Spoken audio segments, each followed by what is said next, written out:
So here we are, chats with Dad and Ivan. So Ivan, first off, thank you very, very much for joining us. Really, my pleasure. I'm honored to be your first guest on Chats with Dad. We're honored to have you, so thank you. And you know the style of these, and our audience and our listeners know that we try and keep these very informal, very chatty. And I think just to start off, Ivan, I'd really like to know of you've achieved so much in your career over many, many years. And when you first started off, what are some of the mistakes or the big lessons you learned that if you had your time again, you'd go back and change in a different way that you think might help our listeners? Yeah, listen, that's a fair question. And it's a question that the more gray hair I get, the more often I'm asked that question.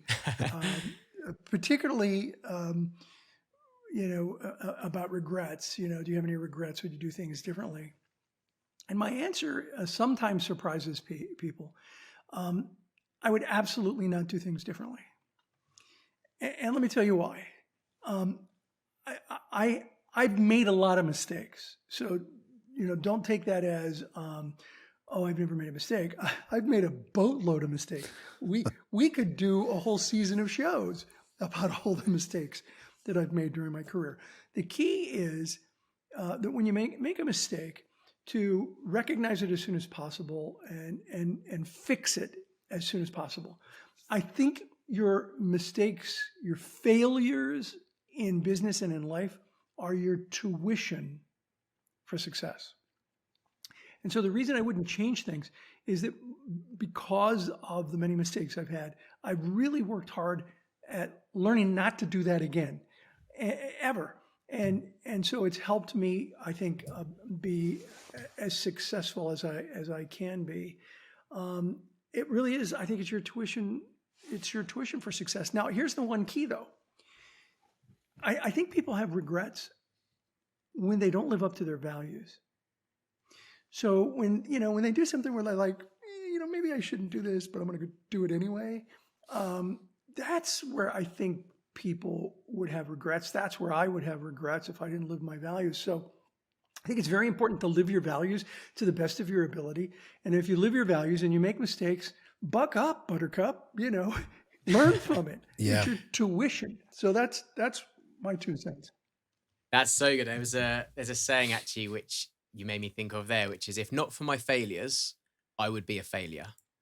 And I think that's what I'm taking from that. If I hadn't made these failures, true. I'd be a failure. And I think one thing you said there then that I'd be interested in is so when you make a mistake, because I know you're a very learned thinker, I know you read a lot, I know you study a lot. And obviously from what you said there, you're studying yourself a lot of how quickly after you make a mistake or one of those mishaps or whatever it is, do you reflect? Do you just use your gut feeling? Do you write it down? So you've got like almost a notebook with lessons. Like what's your process of making sure that mistake doesn't happen again? Well, look, it depends on how big the mistake is. If I realize the error pretty quickly, I'll just, turn on a dime and respond. Sometimes I remember being on a founders meeting, which is part of BNI, Phil's familiar with it, many years ago, where I took a position and I was pretty strong about it. And then I heard 1 or 2 other comments. I'm like, okay, never mind. Yeah. You guys are right. I'm wrong. Let's go this direction. So, on something really obvious before you've made a big investment in it financially or emotionally, it's okay to turn on a dime. The bigger the project, the more reflection I think you need to give. Because just because things aren't working doesn't mean you made a mistake. Yeah. Well, there might be mistakes, little mistakes, but the major theme might not be a mistake. It's one of the reasons why I tell people, hold the vision, not the obstacles. Because sometimes people get caught up in the obstacles and think the vision is a mistake. Mm. And that's not always true. Many times the vision is not a mistake. That is the direction we should all go. But along the way, there are obstacles. And there are always people, naysayers, who will say this is a mistake because of this obstacle. And so hold the vision, not the obstacle. Now, once you understand that the vision may have been wrong And the only way you can do that is through reflection and having seen things not work and don't see a way around it. That's when you throw yourself on the sword. Yeah. Say, No, I love I was that. wrong. I mean, I'm writing a book on this right now where this entire story is going to be in it. And it's a huge mistake I made. And so I went into a founder circle meeting, and Phil, I don't know if you were at that one, but I said, my apologies, this did not work the way I wanted. Tell me everything that's wrong with it. Don't leave anything out. And for 2.5 hours, I took body blows. and I had flip charts, and they gave me all of the things that they hated about it. It was, for reference, Phil, this is BNI Connect. And Yep. I wrote it all down. I wallpapered the entire room with this stuff. Oh my And I goodness. let them, I knew the direction I wanted to go. I still had the vision, but the vision had to adjust. And so I let them beat me up, get it all out of their system. And then I offered them a suggestion as to what direction might be better, an adjustment in the direction. They were so tired. It was like Frazier and Ali, where the gorilla in The Manila. last push.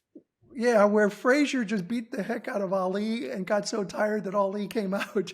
They were Yep. so tired of complaining that they finally were willing to hear some ideas. They loved the idea. We proceeded, and now BNI Connect is a global program. So yeah, it really depends on how big the mistake is. I love the idea of what you said there about the vision, because maybe this is a similar thing.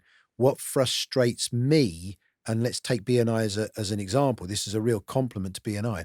What frustrates me is when people quit on something that works because they haven't made it work yet. So it's just too easy to quit, which I guess then I loved what you've just said, because they've quit because of the obstacle. They've forgotten the vision, which still would be working. So we know BNI works. They've just quit because of the challenge they're having. Love that. Right. And there, I've seen this happen many, many times. And here's a great example of it that someone shared with me. He was a financial planner, investment advisor. He was in for 2 years. And Phil, Jamie, you might know that the time confidence curve, that depending on your profession, it takes a certain amount of time before people have confidence. And investment advisors are the longest on the time confidence Yes. curve. He'd been in BNI for 2 years. He really didn't get any substantive referrals. He got some referrals, turned it into a little business. It wasn't a lot of business. And he told his president that his chapter president, that he was going to not renew.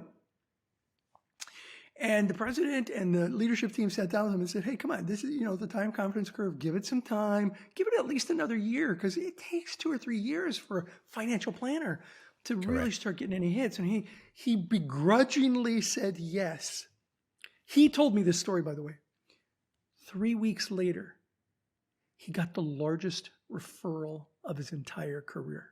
Amazing. 3 weeks later.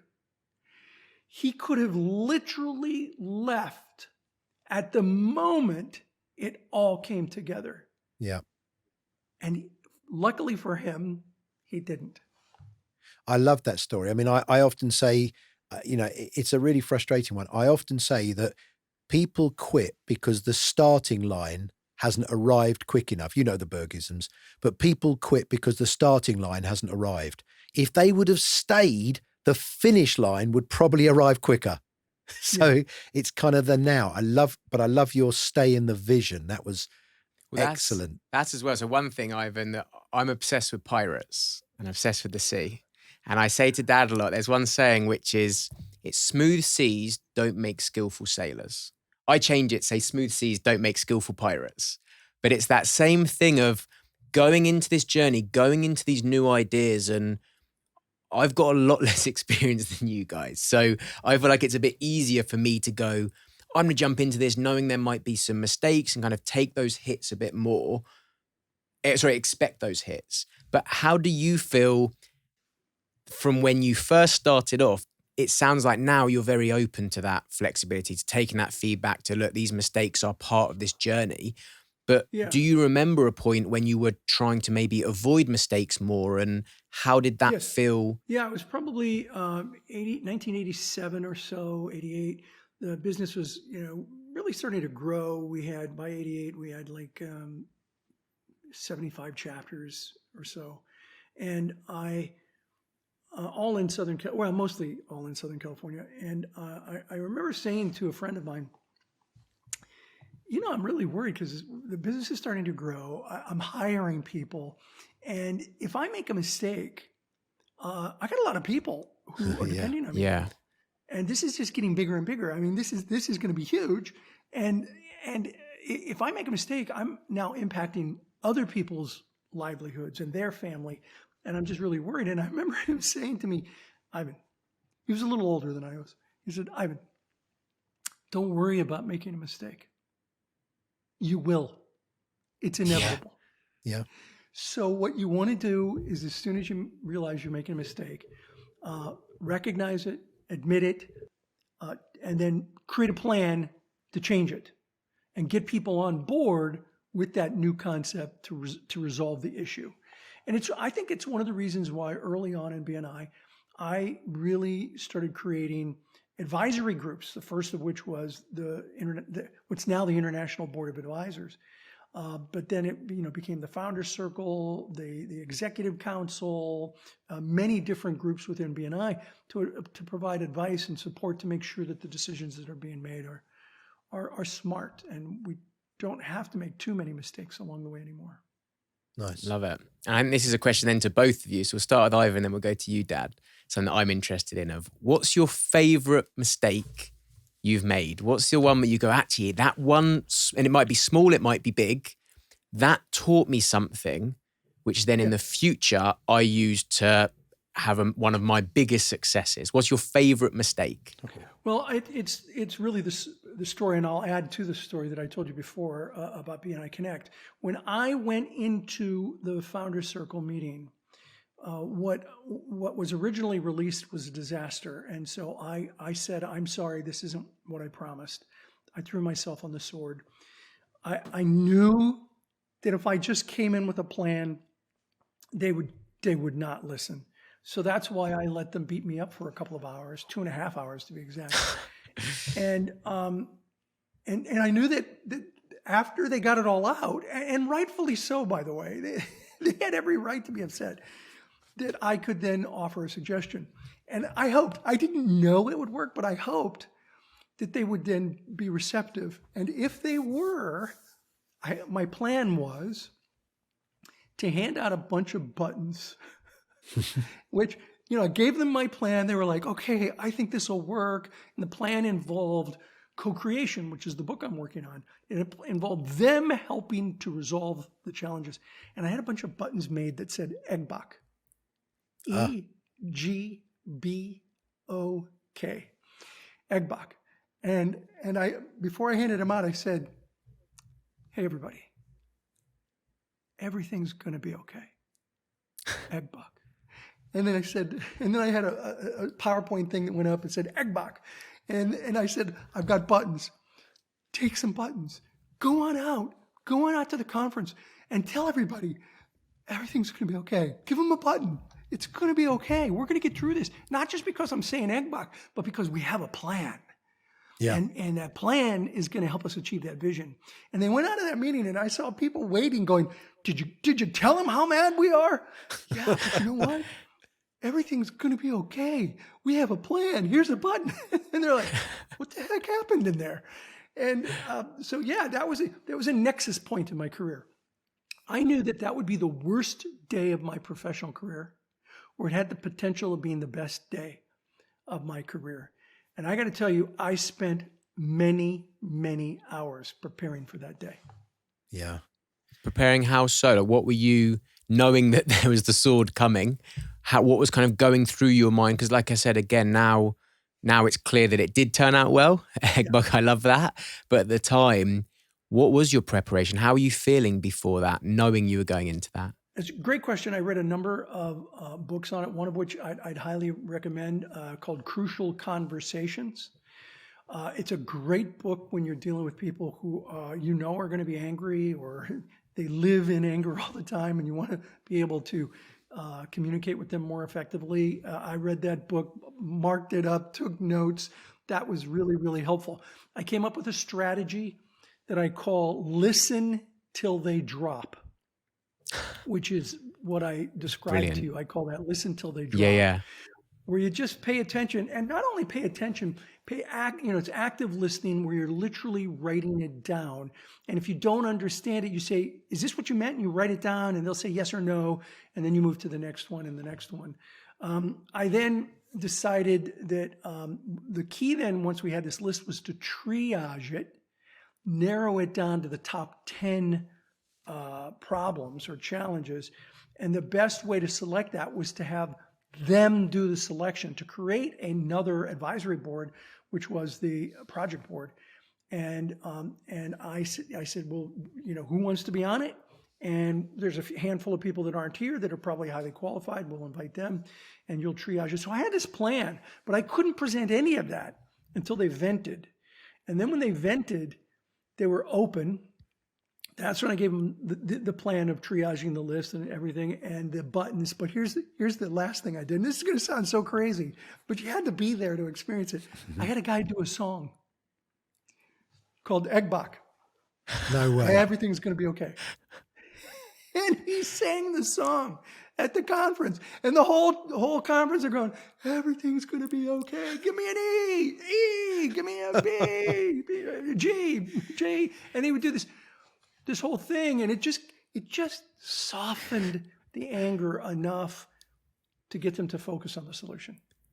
That is brilliant. So I think one standout question for me there then is, do you know the words to Eggbach? Do you have the footage of Eggbach? Who wrote Eggbach? Can we get hold of it? Oh yeah, sure. I'll send you a copy of it. It was our music on hold for about 2 years. Okay, I'm going to remind you of that one. Yeah, because it's that thing that is such a good story that from that, the song, the everything, and it's that openness. And yeah, I love that. I mean, I think it's Jeff Bezos when he says, listen to your customers because they're always wonderfully dissatisfied. They've always got something. There's always something that they've got that's wrong. There's always something they'll find. And from that, as you said there, you can find the opportunity, whether that opportunity is to create the triage or create the song, but a way to motivate people from that. And that's brilliant. And let me talk about your thought about motivating people. I don't think you can motivate anyone. They have to motivate themselves. I do, and there's a subtle difference.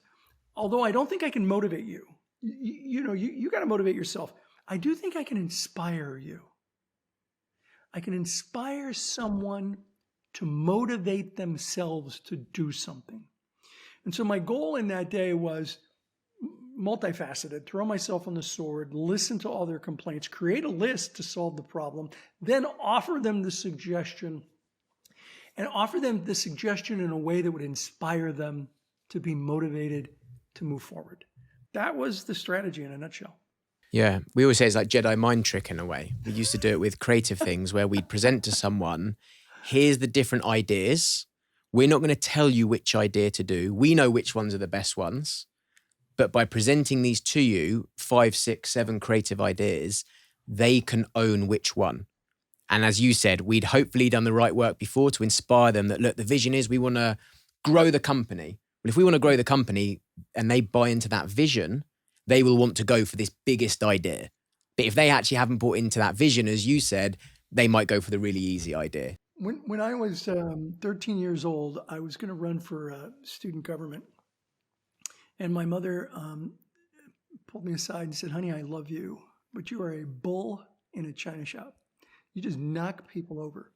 And she said, she gave me this paperweight, and I'll read it to you. And I have it on my desk to this day. It's always on my main office desk. Wherever my primary office is, that's where it sits.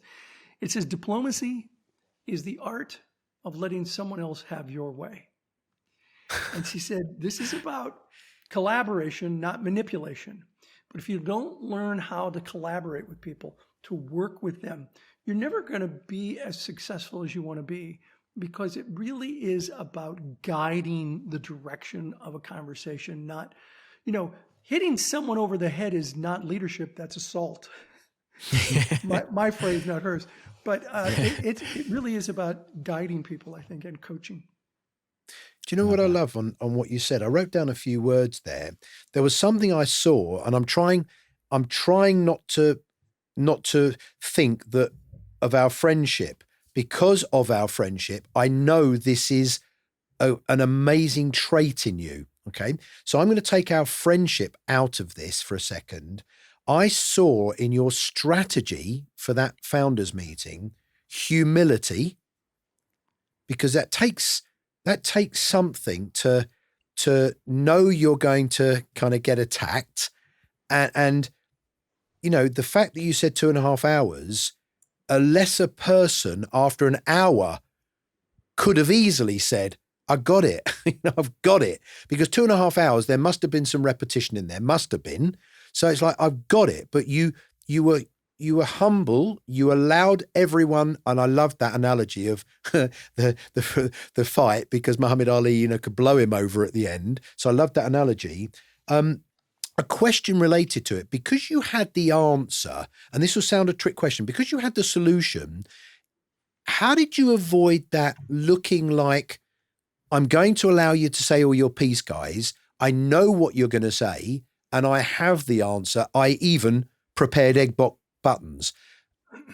So let's start with the humility. Thank you. I appreciate the comment. But I think that humble people don't think less of themselves. They just think of themselves less. Ooh. And I had to recognize that what was released was bad. It wasn't what I promised. Yeah. I had to accept that. I had to give them a list. You're making the assumption, Phil, that they would have been satisfied with my suggestion. Yeah. And I know this might come as a shock to you, but many times people don't like my suggestions. And so I took a pretty big risk. I thought it was a good risk because it was a solid plan to create a project board and to completely empower them 100%. I told them I will make no final decision on any triage that's going to be done. None. Even for stuff I want, I'll just queue up like everyone else. I said, I have a budget. We have to stick in the budget, but you completely make 100% of the programming decisions. And so I felt that was a solid plan that empowered and released my authority and shared authority. So I thought it was a solid plan, but they could have said no. And then I'd have been like, what the heck do I do now? Okay, this is going in the worst day kind of situation. So I'd like to tell you that I knew it would work, but I didn't. I really didn't. But I was happy that it worked. That's a bit of a feel the fear and do it anyway. Yeah. Oh, yeah. Yeah. Oh, yeah. Yeah. A lot of fear. I remember the sleepless nights beforehand with my late wife, Elizabeth, and just saying to her, I don't know if this can work. Because, I've got a huge investment financially in this and time, and I'm not sure this is going to work. And she was just like, did you prepare? Do you feel completely prepared? I said, yeah, I feel as prepared as I possibly can. She said, then do your best. At what point did you feel like, I've got this, I know what I need to do? Or was that after the meeting? When they walked out of the meeting. Yeah. With the buttons in their hands. Buttons, yeah. I saw Singing. them handing buttons to other people and saying, it's okay. He's got a plan. He's going to share it from the stage. I think this is going to work. And I watched that and I'm like, okay, all right. We've made it over that hill. Mountain. We've made it over that mountain. There are more mountains ahead of us, but we've made it over that critical one. That's Nice. unreal. I know our friendship, but I do see the humility in there. I mean, you went in with high regard, and had you have immediately battled, some people just enjoy the battle, don't you find? Oh my God, yes. What's wrong with those people? We have some family members like this, haven't had a row for a couple of days, so find one. But I think people I've learned like to be appreciatively listened to, and you would have demonstrated that. And that's an amazing skill. Yeah. Well done. Phil, you're bringing up a good point. One of the things I really told myself when I walked in there was, shut up. Yeah. Yeah. No, seriously. Yeah. Do not Yeah. argue with anything. If it's a great idea, say, you know what, you're totally right, and write it down. If it's a horrible idea, say thank you and write it down. Yeah. Don't say anything else. And that was so hard. I bit my tongue Yes. so many times. So no comment at all through the whole literally just. There's three things. I'd either say thank you, Yeah. I'd say what a great point, Yeah. or I'm not sure I understand it. Is this what you mean? That was it. Yeah. That's all I said for 2.5 hours. Well, okay, wait. There is one other thing I did, and this is going to be in the book. After about an hour, and by the way, I told everybody no breaks. We're not going to take any breaks. If you need, a bio break, go ahead and go. But I'm not stopping. We're going 2.5 hours. I didn't drink much water before I went down there. So, 2.5 hours. Well, what happened is people were so engaged, they would run to the bathroom and run back. Because they didn't want to miss Still shouting from the bathroom as well. Yeah. And so here's what was really great is about an hour into it, they started slowing down. And I said, well, Noticeably? Yeah. Oh. And so I started saying, what else? What else is there? And it wasn't anything. I was like, come on, you guys, you have more. I know you have more. And so then somebody would go, well, yeah, I got one more. And then once one person did, the floodgates open. And it happened again at about 2 hours. And at that point, I said to them, and this was part of my plan because I knew they would tire and stop. And the list was gigantic. I think it was like 600 items. And so at one point I said, look, if you're done, that's great. But here's the deal. A week from now, when you think to yourself, I had a couple more, but I didn't want to tell Ivan. It was like, that was enough. You can't call me. I won't take your call. You can't add to this. I mean, if you forget something, you can add to it. But if you're holding back, you can't add to it. Yeah. So and then it was like floodgates open again. And I got a whole bunch more. Yeah. And then at the end of 2.5 hours, that was it. When I said, what else? They had nothing else. Somebody even said, we got nothing else. This is it. Amazing. Okay. Dad, have you got any favorite mistakes? I have, and I like Ivan's things of regret. Do you know the only regret I've ever had is that I didn't know earlier. I can't regret things that happened because they happened, but I do kind of regret for a split second I didn't know things earlier because I would have made a different decision. But actually, I tried to write it down as you said it in a kind of clever way. My biggest favorite mistake was parting company with the right member of my team. He was really good and I fired him because he wasn't good enough in an area that I hadn't agreed with him he had to do.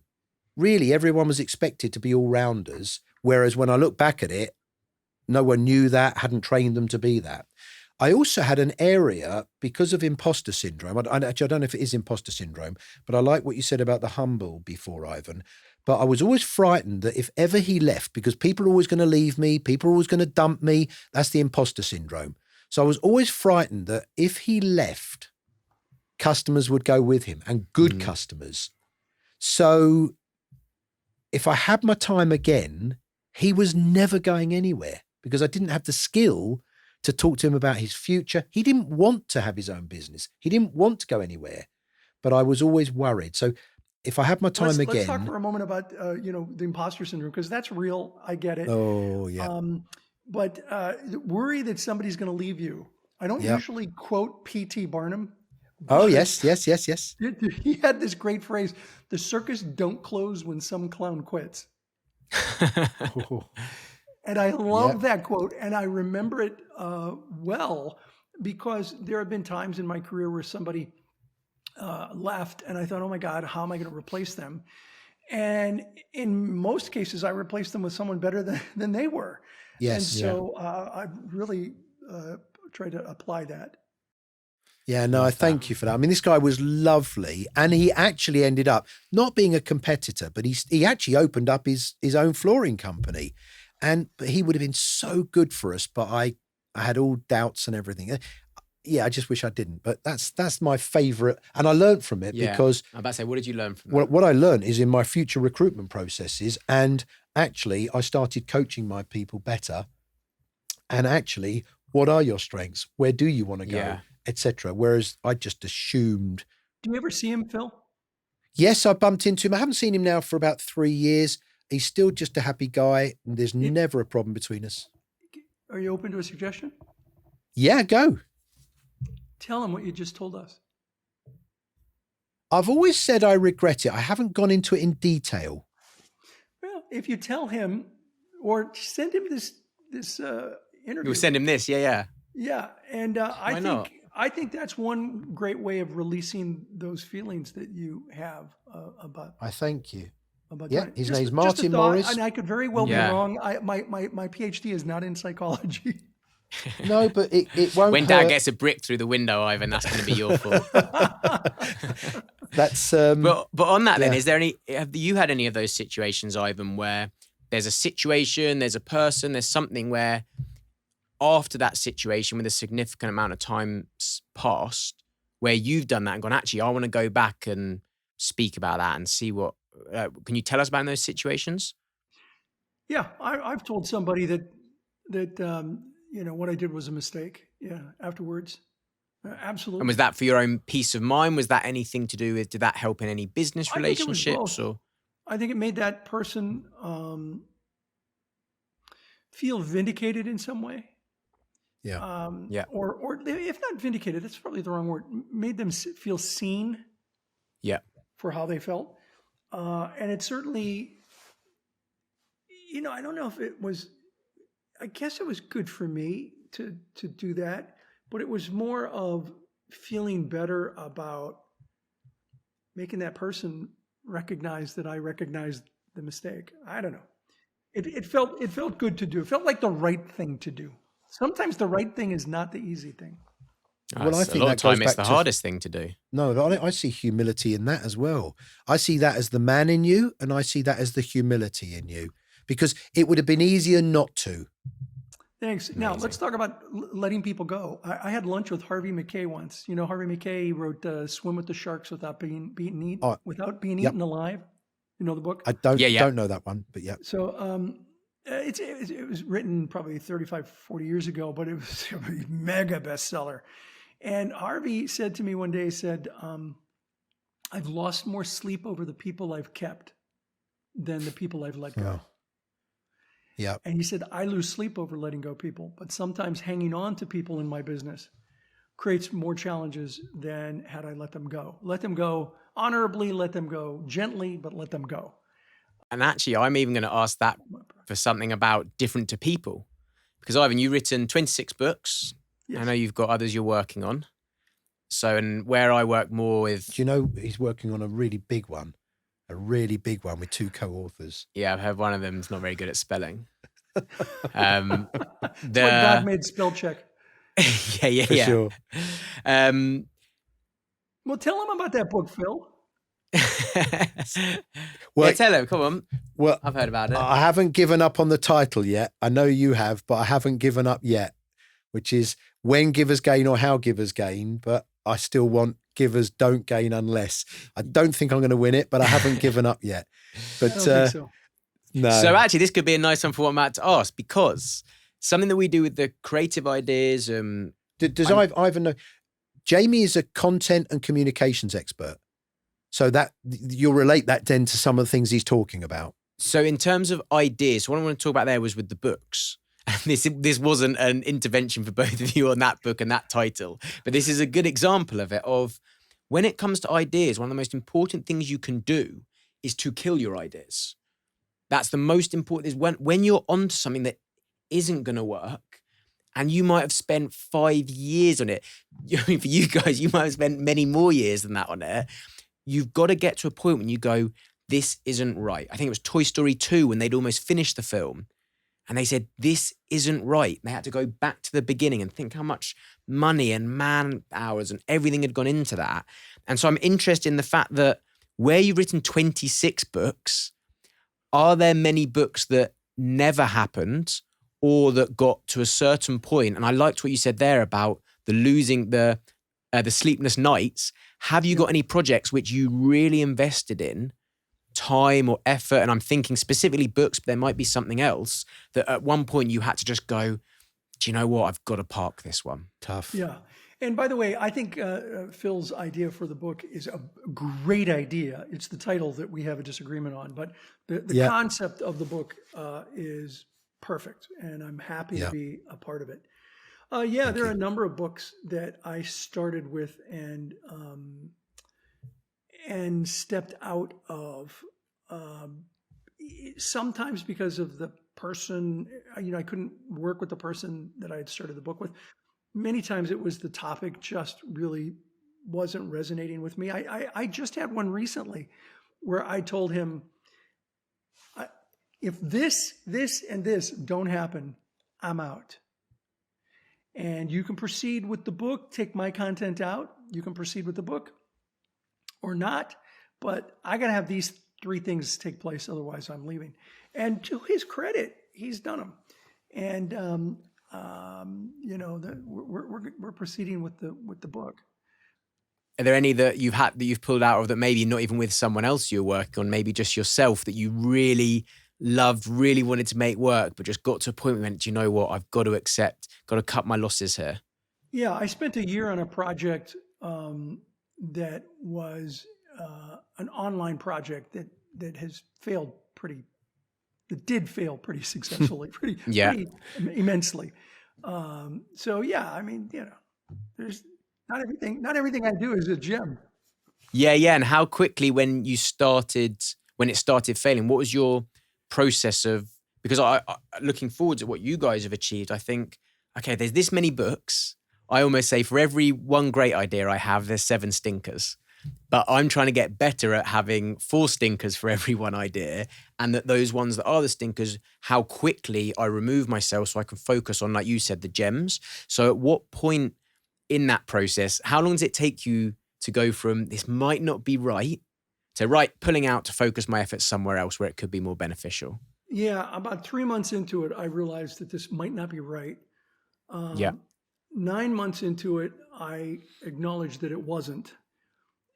But I had a commitment to people that I had to continue with. And so it went probably another 8 or 9 months after that. So the whole project was a year and a half, and before it dissipated. And what would you do if that type of project came up again, where we spoke at the beginning of this episode about always learning, always reflecting? Right now, if that situation came up again, what would be now, if a similar type of project, what steps do you think you'd take? I would have a different person running it, which oh, by the way, is going on. I do have a similar, not the same, a similar project that's going to come out in about 3-4 months. No, I take it back, 2 months. But it's a completely different person running it with a different focus, but there's some overlap. Well, you're taking the best parts probably, and because the best parts would have still been good, and you're using it in there. Excellent. Yeah. Have you had many things where, and this is to both of you as well, where you've started an idea, started a project, and that might be even just an idea, a marketing idea, something for BNI, which didn't work at the time or stopped, but then in years' time with more experience or with a new team that you've then brought back to life? Do you have a way of shelving those ideas? Do you have like a... No, I can tell you one that was brilliant that didn't work, and somebody else turned it into a $1 billion company. Oh. Tell us about that one. Well, that one was a website that I created back in literally 1997, maybe. It was called loudandclear.org. I couldn't get the .com. Loud and Clear, so it was loud and the letter N, clear. And it was basically Yelp. Oh, wow. And Loud and Clear was, I'm going to give my opinion here, loud and clear, and just didn't fly at that time. And I didn't have enough energy to put into it because I was trying to build BNI internationally. Yeah. So I have no regrets with it. It would have, one of 2 things would have suffered, and I didn't want BNI to suffer. So I dropped Loud and Clear, which was basically Yelp. And I suppose, and not meaning to put words in your mouth here, but that goes back to your original thing that you said to us about with the vision. being clear on your vision for BNI? And do you find that that then goes into your vision for your general life? Because as someone that has multiple projects, do you really look at your own vision and then break that down to the organizational visions to help you plan when an idea needs pulling out, when an idea needs you to jump on the sword, when you should keep going?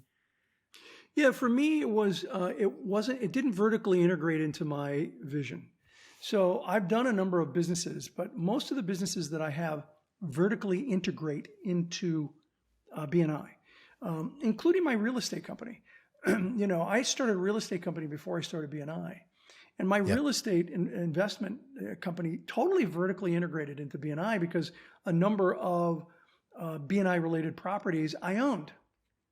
So I owned the properties. Well, my real estate business owned the properties, and BNI rented them. And so vertically integrated. I had a travel agency that vertically integrated, did all the travel. So I've had a number of businesses that absolutely. I had a financing business. I was partners in a financing business that financed franchises. All vertically integrated. The problem with Loud and Clear, at that time, it wasn't open where just anybody could post something. It was me posting, and I didn't have the vision of letting everyone do it, and I didn't have the time to do it. It ended up just not being on mission for where I wanted to go.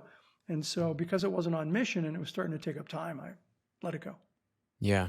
Do you remember when, well, not the exact age, but around the sort of time that you really came up with what that mission was to help you with all your different projects and what's vertically integrated and what's not?